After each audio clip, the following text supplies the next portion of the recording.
नमस्कार शेतकरी बंधूंनो, मी तेजस्विनी उपाध्ये आज आलेली आहे कृषी विज्ञान केंद्र बारामती. आणि तुम्ही पाहत असाल हे परदेशी फळ. हे परदेशी फळ आहे ॲवोकॅडो आणि ह्याचं मुख्य स्थान आहे दक्षिण अमेरिका. पण ह्याची लागवड महाराष्ट्रातील कृषी विज्ञान केंद्र बारामती येथे झालेली आहे. तर माहिती देण्यासाठी आपल्यासोबत आहे Shri Mahesh Jadhav sir, farm manager, agriculture development trust Baramati. नमस्कार सर. नमस्ते. सर, हे आपण फळपीक बघत आहोत. हे तर मुख्य ह्याचं स्थान आहे अमेरिका. हो. पण हे बारामतीत कसं आलं? ह्याचं तंत्रज्ञान केव्हीके बारामतीने कसं अवलंबलं आहे? ह्यामध्ये जर आपण बघितलं बारकाईनं तर एक 2 वर्षापूर्वी मुख्यतः महाराष्ट्रामध्ये किंवा भारतामध्ये या पिकाच्या लागवडीचं क्षेत्र हे हळूहळू वाढायला लागलं. म्हणजे त्याचा आपण प्रसार आणि विस्तार म्हणतो, तो वाढायला लागला.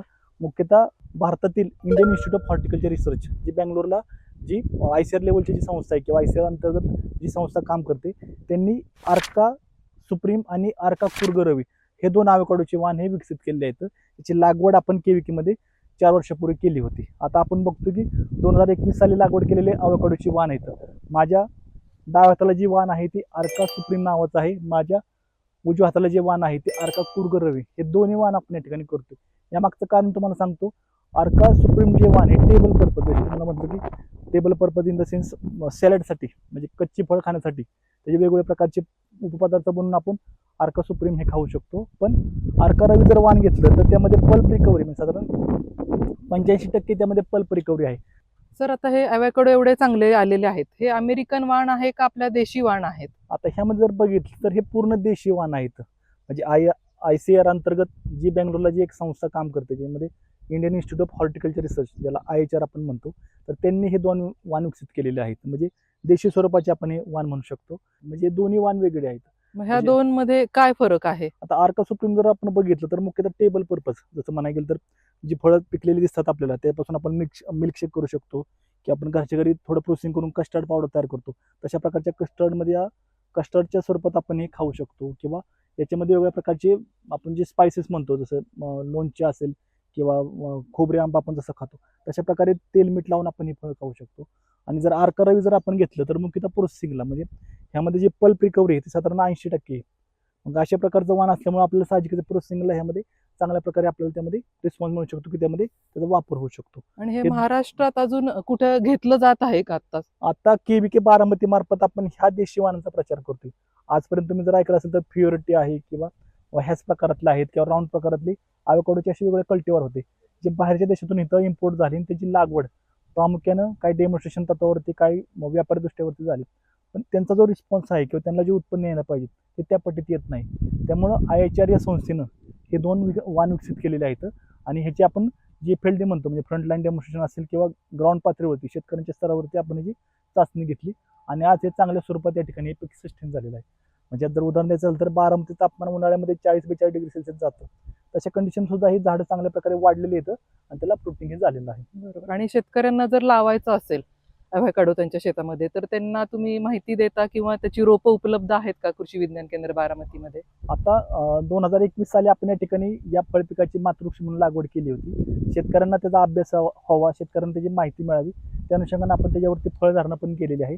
लोकांना ते फळ पीक पाहता येईल, त्याची माहिती घेता येईल. त्या संदर्भातलं जे काही तांत्रिक मार्गदर्शन आहे ते आपल्या KVK बारामती जी काही NHB मानांकित जी काही फळपीक रोपवाटिका आहे त्या मार्फत आपण मार्गदर्शन पण करतो. आणि त्यासोबत त्याची चांगली गुणवत्तापूर्ण कलमं आपण KVK मध्ये तयार केलेली आहेत आणि आपण KVK बारामती मार्फत आपण शेतकऱ्यांना इथून विक्रीसाठी उपलब्ध करून देत आहोत. ठीक आहे सर, आता हे तुम्ही 2 जाती वेगवेगळ्या सांगितल्या, पण ह्याची फळं ओळखायची कशी? तर ह्यात सांगितलं तुम्हाला की डाव्या हाताचा सुप्रीम वाण आहे आणि उजव्या हाताचा आर्का रवी. जी फळे आपल्याकडे असतील या ठिकाणी आहे बघा. आता हे जे फळ आहे, ही जी समोरचे फळ आहे, तुम्हाला म्हटलं की यामध्ये पल्प रिकव्हरी 80%. तर या फळाचं तुम्ही जर बघितलं देठापासून खालपर्यंत हा भाग एकसारखा फुगीर आहे, बरोबर आहे. म्हणजे यामध्ये रिकव्हरी जास्त असल्यामुळे किंवा गराचं प्रमाण जास्त असल्यामुळे हे फळ आपल्याला मोठं दिसते. त्याचं नाव आहे आर्का कुर्गरवी. पण दुसरं जे फळ आपण बघितलं आर्का सुप्रीम, तर याचं तुम्हाला या ठिकाणी पाहता येईल.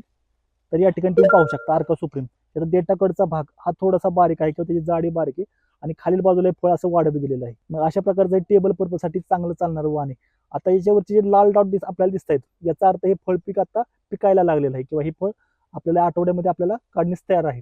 मग हे त्याचं सायन्स ऑफ मॅच्युरिटी आपण जे म्हणू शकतो ते अशा प्रकारचे आहे. आणि हे बघून आपण हे फळ मार्केटला विक्रीसाठी काढू शकतो. सर, जर ह्या फळपिकाची लागवड शेतकरी बांधवांना करायची असेल तर ह्याचं तांत्रिक मार्गदर्शन आपल्या केव्हीके मार्फत मिळेल का, किंवा तुम्ही आता थोडक्यात सांगू शकाल का?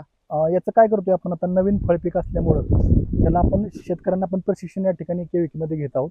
यामध्ये मुख्यतः फळपिकाची ओळख, त्याचं लागवडीचं महत्त्व आणि लागवड पद्धती कशी केली पाहिजे या अनुषंगाने आपण एक पूर्ण ट्रेनिंग घेतो.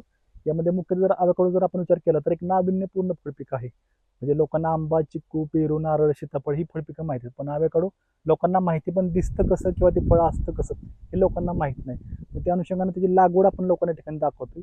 आता यामध्ये मुख्यतः जर म्हणा गेलं, हे कल्टिवेशन प्रॅक्टिसमध्ये आपल्याला जर विचार करायला गेला साधारण 6 बाय 6 मीटर म्हणजे साधारण एकराला 110 रुपये या ठिकाणी या फळपिकाची आपल्याला लागवड करणं आवश्यक आहे. त्यामध्ये अर्का सुप्रीम किंवा अर्का रवी हे कोणतेही वाण आपण आपल्या मार्केटच्या अनुभवानं आपण त्या ठिकाणी लावू शकतो. तुम्हाला जरी शंका वाटली की त्या ठिकाणी पॉलिनेशनचा इश्यू येऊ शकतो, मग तशा कंडिशनला साधारण एक 100 झाडामध्ये अर्का सुप्रीम हे मुख्य वाण जर आपण घेतलं तर त्याची साधारण 85 झाड आपण लागवड करणं आवश्यक आहे. आणि वरची राहिलेली जी 15 झाडे ती अर्का रवी या वाणाची आपण लागवड करणं आवश्यक आहे. आता ह्यामध्ये सुद्धा असं आहे की हे देशी वाण आहेत, त्यामुळे याचा मेल फिमेल फ्लावर एका झाडावरती आहेत, त्यामुळे पॉलिनेशनला इश्यू येणार नाही. त्यामुळे तुम्ही जर एक वाण लागवड केलं तर तुम्हाला त्या ठिकाणी अडचण येणार नाही. त्या फळपिकामधलं वैशिष्ट्य सांगायला गेलं तर 4 वर्षामध्ये पूर्ण फ्लश म्हणजे हेवी बिअरिंग आपण जे म्हणतो त्याचं हेवी बिअरिंग आपल्याला या झाडावरती मिळतं. हे साधारण 4थ्या वर्षापासून आपण जर विचार केला 40 ते 60 किलो माल आपल्याला एका झाडाला त्या ठिकाणी आपण काढू शकतो. त्यामुळे आपल्याला झाडाची खत व्यवस्थापन, पाणी व्यवस्थापन उत्तमरित्या करणं आवश्यक आहे. जर खोलगट आणि काळ्या जमिनीमध्ये आपण जर हे वाण लागवड केलं किंवा ही पीक जर लागवड केलं त्यामध्ये मरीचे चान्सेस हे जास्त राहतात. म्हणजे सांगायला गेलं तर वरून झाडाची पानगळ चालू होते किंवा झाडाच्या बारीक फांद्या सुकणं, मोठ्या सुकणं हे हळूहळू आपल्याला दिसायला लागतं. मग तशा कंडिशनला आपल्याला झाडाची कंडिशन ओळखून त्या ठिकाणी बॅक प्रूनिंग किंवा छाटणी करणं आवश्यक आहे, जेणेकरून आपल्याला ते झाड पुढं चांगल्या प्रकारे आपल्याला तयार करता येईल. तर शेतकरी बांधवांनो, असेच नाविन्यपूर्ण असं परदेशी फळपीक जर तुम्हाला लागवड करायचं असेल आणि त्याची संपूर्ण माहिती घ्यायची असेल तर खाली दिलेल्या नंबरवर संपर्क करावा आणि अधिक माहिती जाणून घ्यावी. आणि असेच शेती उपयुक्त असे माहिती मिळण्यासाठी कृषी कॅपच्या YouTube चॅनलला नक्की सबस्क्राईब करा. धन्यवाद.